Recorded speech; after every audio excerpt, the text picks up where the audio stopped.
Okay, so round 8, Chicago Open. I'm paired against I am Victor Matvishin. And at this point, I'm actually having a very decent event. I'm on 5 out of 7. I've already beaten 2 GMs so far, which is pretty serious feat. But I had lost to Victor just like a week before this game at the St. Louis event. So just like Rep Guy played twice, I also was playing a second time against Victor. Except for this game, I got black the second game in a row. So both games, I was playing black. In our last game, we had King's Indian. That was kind of like a classical King's Indian with very back and forth battle. He ended up winning. In this game, he actually surprises me and goes e4, which I definitely was not expecting. So I decide to go for, let's say, my usual Sicilian. And I play knight c6, knight c3, queen c7, so the Taimanov, and he goes for g3. Yeah, this was the same move that Balaji played against me again in the St. Louis event, like a week before this game, where in that game, both games we went a6, bishop g2, and in that game I played knight f6, and went for this line with knight takes d4 and bishop c5. Yeah, so that game was a little tough for me. I had already kind of analyzed it, so I could have repeated it if I wanted to, but I wasn't sure whether repeating it was like such a great idea. So I decided to play the other line I often play here, which is d6, castles bishop d7. So there's different ways for black to develop here. There's just different things to do. This one I've always found pretty solid. You just kind of develop the bishop early, you recapture on c6, and kind of neutralize white's bishop, and usually black gets a pretty normal Sicilian. Okay, so here he goes knight takes c6, bishop takes c6, and queen d4. And during the game, I felt like, yeah, this is nothing special. I've kind of seen this before, and I spent maybe a minute or two here and just play knight f6, which is like the normal move. And then he goes knight to d5 pretty quickly.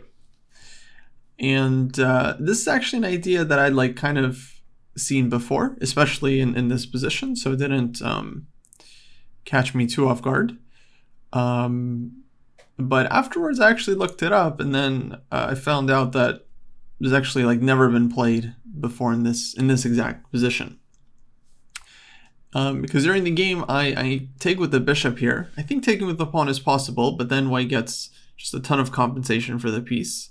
So rook e1 check is coming. Let's say bishop d7, rook e1, and bishop e7, something like this. Yeah, it's very hard for black to castle because the bishop on e7 is hanging, and white can slowly build up their play, like a4, rook a3, bringing the rook in this way, using the bishop somewhere. Bishop h6 is often a move in these positions that can be very scary. The pin on the e-file if g takes h6 and queen takes f6. So this can be a very, very serious problem for black. So my understanding is that, okay, usually it's pretty dangerous to accept the piece, and what black should do is take with the bishop on d5. On e takes d5, play e5, and at least get like a more solid structure here, where the e-file is not open and black can just play bishop e7, castle, and it's kind of like a Najdorf type of position. White has the two bishops, but in general, black is kind of good play on the dark squares. So I ended up going for this.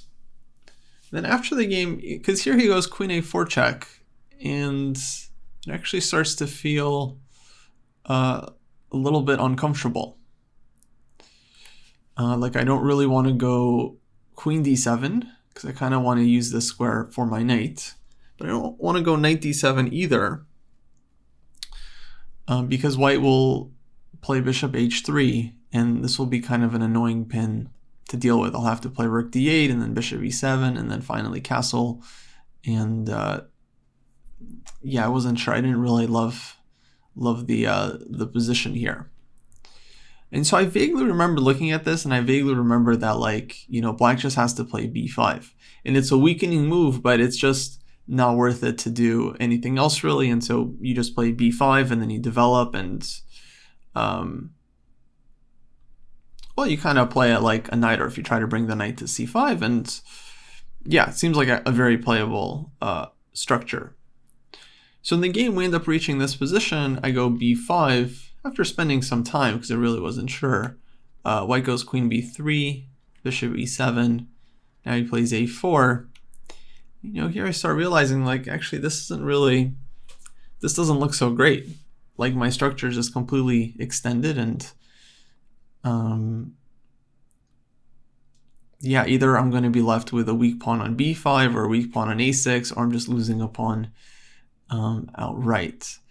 And I can castle here, for example, and it's not like white can immediately win a pawn, but even a position like this, let's say I take on c2 and bishop e3 or something, this one, yeah, I would feel very, very skeptical about, because white's b pawn could be really strong. The two bishops are going to be really strong. My pieces aren't really active yet, and yeah, who knows? This b pawn could just start like running very, very quickly down the board.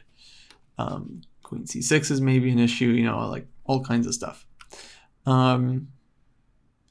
So yeah, I realized that this position is actually starting to look kind of uncomfortable. White could also maybe just consider just playing like c3 first, and then just trying to target the pawn and win it outright, just bishop e3 and so on.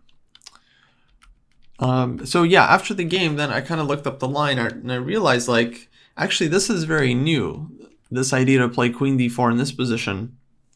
Normally white just plays like a4, a5, or bishop e3, something like this. But to go queen d4, knight f6, knight d5, this is actually, I think, never been seen in the, at least I couldn't find it in my database. So some kind of novelty, and a very strong one, because yeah, objectively black can take the piece and survive this position, but it's really not a fun one. Not a fun one to play. Like king d8 here is also an option, and yeah, it feels like it's kind of scary. So then I realized that the line that I was kind of thinking of was with white starting with the rook e1, which is actually kind of like the main move here. Black typically plays bishop e7, because if you play knight f6, then you definitely get hit with knight d5, and yeah, here it's just not even sacrificing a piece for white, it's just good. So bishop e7, and in this position, white has a number of options like queen g4, a4, and also queen d4 is sometimes played. Like, I've especially seen this in Blitz, where they go for this position. And yeah, their big trick is that if you take the knight, they go e takes d5.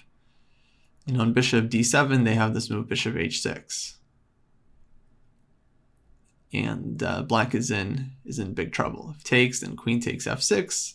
If rook g8, then bishop takes g7. The assault continues, and this one is just not good for black. So in this line, which I've definitely studied before, bishop takes d5 is the right move. Takes e5, queen a4. And here the difference is we have like these two moves included, right? Rook e1, bishop e7 compared to the game. So here actually does make more sense for black to play b5 just to get the tempo, force the queen back, and then black can castle, and then black is at least a full tempo ahead compared to the game, and here I think actually has a much more decent version of things. Can even play for like h5, h4, rook c8, queen c4. Like the extra tempo really feels like it matters quite a bit. So yeah, actually, so basically what happened is, like, I kind of confused myself about the line. And although it's very similar to something I've kind of seen before, and I remember thinking like, oh, I need b5, I need this tempo. Actually, I think in this position it would be a mistake. So now I think queen d7 is probably the move to play. And okay, white, I don't think wants to necessarily trade queens. Maybe something like queen b3, bishop b7, castles, and okay, it's probably not that bad for black. Although it's kind of an annoying position to play, and something that black really has to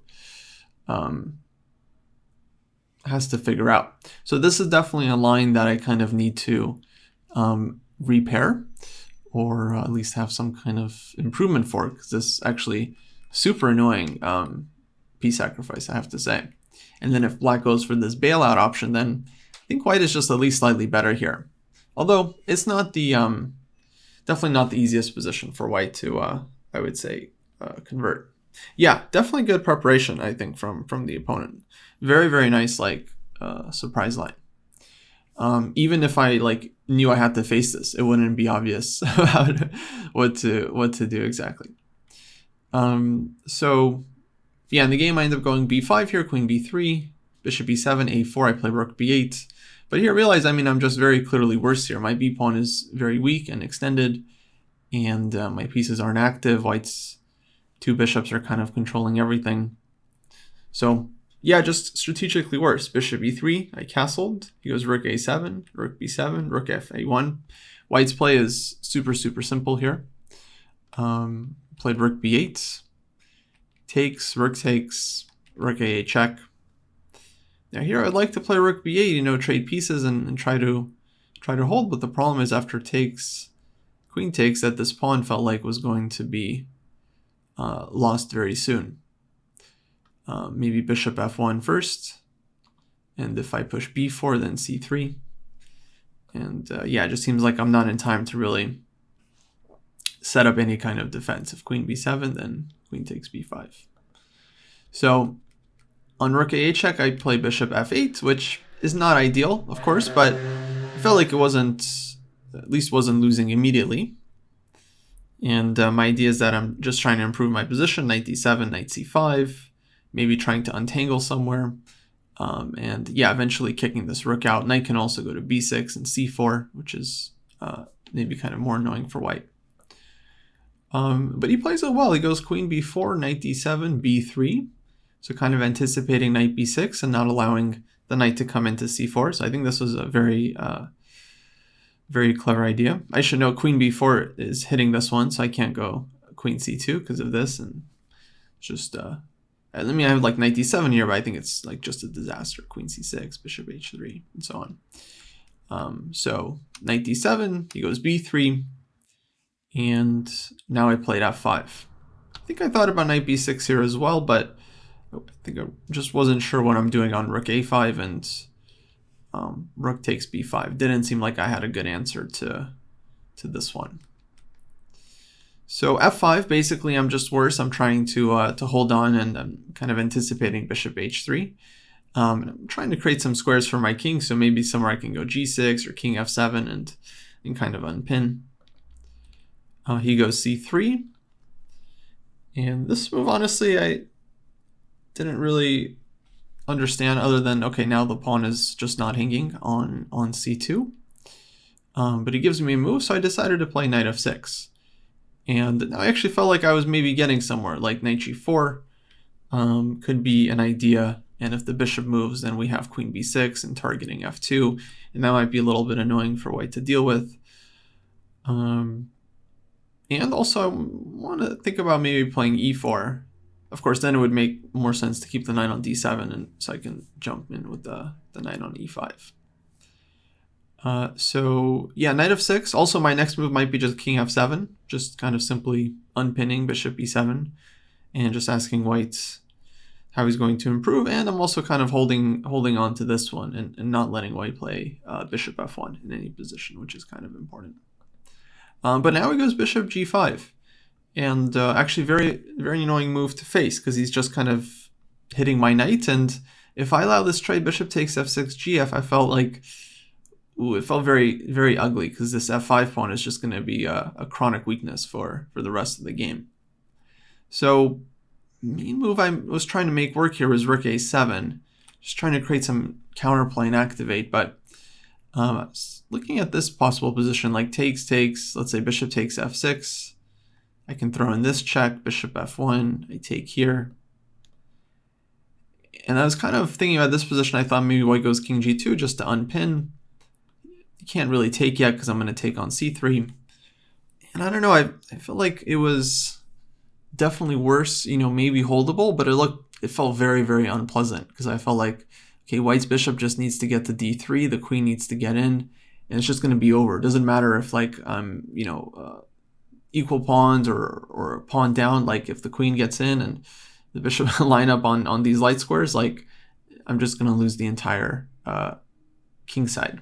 I think the engine seems to think that black is like kind of holding on after f4 and is only just kind of slightly worse. But yeah, from a practical point of view, it looked very, very unpleasant. Because if I just try to defend passively here, well then white will take the b5 pawn and have a bunch of passed pawns on the queen side and has this winning idea as well. So to me, this looked very, very scary.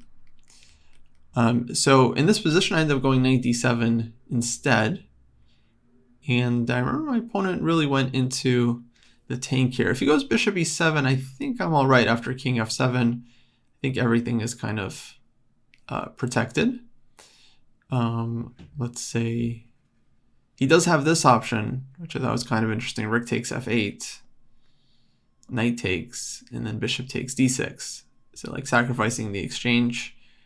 But yeah, I wasn't sure. It felt like from white's point of view, it would be somewhat unclear to go for this when, you kind of have control over the whole position. Though optically it does look very, very scary for black. There's also the option to take here, but I don't know, this one I didn't spend too much time on during the game. There's like rook takes f5, and it seems like white's queen should be able to transfer actively. But who knows, something like this actually might not be that clear. Even though black is a pawn down, we've traded off white's more dangerous bishop, and now we have kind of like good knight versus bad bishop. So this might be kind of playable for black as well. But he ends up going bishop d8, which I think was pretty strong. I remember him spending a lot of time here, so he kind of calculated deeply. I played queen c5, only move, and now he trades. Knight takes c5, and he goes b4. And I didn't have a ton of time here. I think we're like kind of approaching time trouble, but I probably should have spent more time at this point because I didn't really realize my opponent's idea, which I think I should have. So he hits the knight, and I have a bunch of options here. I can drop back and go knight e4, knight a4, maybe knight d3. Main move I was hoping to make work is knight e4, but I felt like this endgame is just going to be really unpleasant because I'm super, super passive. And then looking at it after the game, it actually just looks terrible. Like my rook has no way of getting active, and white can just kind of slowly bring the king in, pick up this pawn, maybe organize c4 somewhere, get a passed pawn. And I'm just super, super passive. Like I can't really move anything. Only thing I could try is like trying to get some bishop e7 somewhere, but it's kind of slow. I have to go king f7 first, then bishop e7. And then white can just keep the bishops on the board and, yeah, keep black very, very passive. So this one I think I kind of rightly avoided. And I play knight a4 in the game. But now he goes c4, which I just totally overlooked. And this was a big miss because now actually his pawns are threatening some very, very strong breakthroughs. And of course the knight on a4 is loose, so I can't take this pawn. And here white has two threats. One is to push c5 and just kind of break through with the d pawn. The second threat is to go c takes b5 and then just win with the b pawn because my knight's going to be under attack, and I'll move my knight somewhere, and then you can go b6. Or after cb5, knight b6, there's always rook a6, and I'm just not holding the blockade.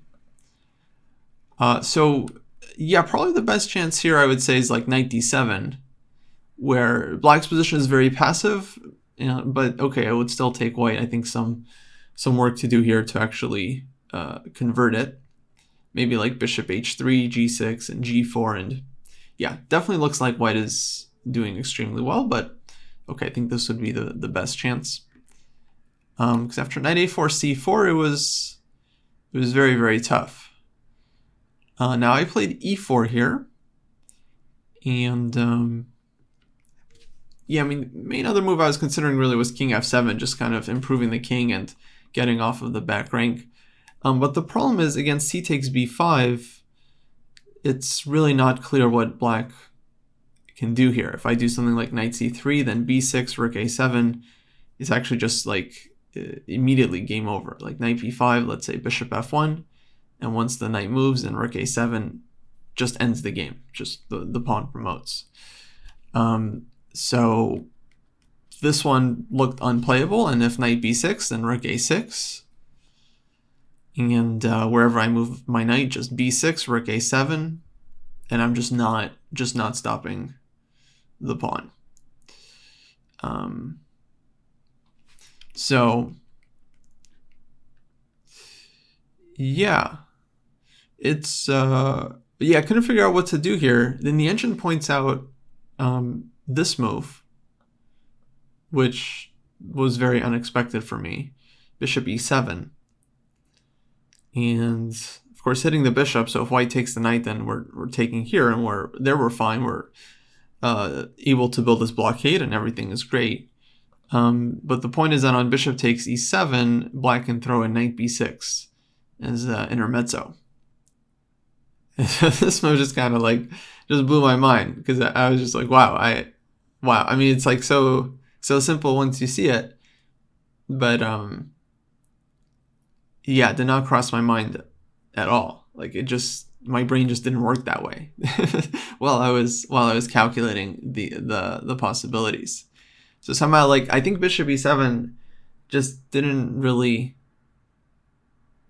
occur to me. You know, I think my mind just blinks and I see bishop takes and rook takes 9, and I don't really don't always stop to think like, oh, about this nice little in-between move. So this one would actually, I think, give black some reasonable chances here. Let's say white goes rook f8, king takes bishop, rook takes f5. White's up 2 pawns, but black goes like knight c4, knight a4, starts jumping, and surely one of these pawns will fall. And at least the main thing is that it's not as easy for white here as it was in the game, but black is really fighting back quite well. Now after king f7, white can also play c5 here, which is probably stronger than c takes b5. And I think this one's pretty good for white, although it certainly looks very messy, like something like this, rook d7, white gives check or something, king g6, and okay. Yeah, it's a total mess. I mean, white has to make sure that they're not losing the d pawn and that they keep this one alive, otherwise it could all kind of collapse. But yeah, I mean, during the game, c takes b5 was, of course, the main concern, because if not for this bishop e7 move, then it's just an immediately lost position for black. White's just getting b6 and rook a7, and it's game over. So unfortunately, I missed that one. I play e4. He goes bishop f1, and now I play king f7. And here white goes c takes b5. And couldn't really find a good move here. I thought about knight c3, of course, but then b6 is again a problem. And if I take this one, white can set up this pin, or I think just immediately go rook a7. I think this is also just simpler, and I'm just not stopping the pawn anymore. This bishop is just killer, just covering all the squares that the knight can use. So I end up going knight b6, rook a6, but here it's just immediately losing, because white can push b6 here. He starts with rook c6, which I think is even more precise, kicking the knight again. I play knight e7, b6, and yeah, it's just all over here. Of course, can't take the rook because the pawns are, too strong. And yeah, game was over after takes, rook c7. If I take, then pawn takes, and I'm just down a piece at the end. I took with the rook, bishop takes c7, and I resign here because the pawn is just promoting. But as it turns out, actually, even in the game, in this position, I again had actually the chance for this bishop e7 trick. And yeah, I totally missed this one. Here it was like right on the board, or available, like wasn't like something we had to find in the calculation. Here actually it was immediately available. And again, with the same idea, takes knight b6, but I don't know, just kind of totally evaded my my sight. it's a very very precise move. And again, okay, white is still, I think, still has really good winning chances here, but at least black can make it somewhat tricky still. Knight coming to c3. So after knight b6, this ended up being the end of the game, and tough loss. I mean, we got a already difficult position out of the opening. We played this rash move b5, which was really not great, just giving white a very simple hook. And opponent, I think, played very decently to convert it. So kind of a disappointing game, but I felt like it happens. You know, he hit me with a very surprising opening idea as well, and that's always very, very tough to deal with. But, you know, as usual, a good lesson. Hopefully, you know, something I can take away from this game, and that'll help me in the future.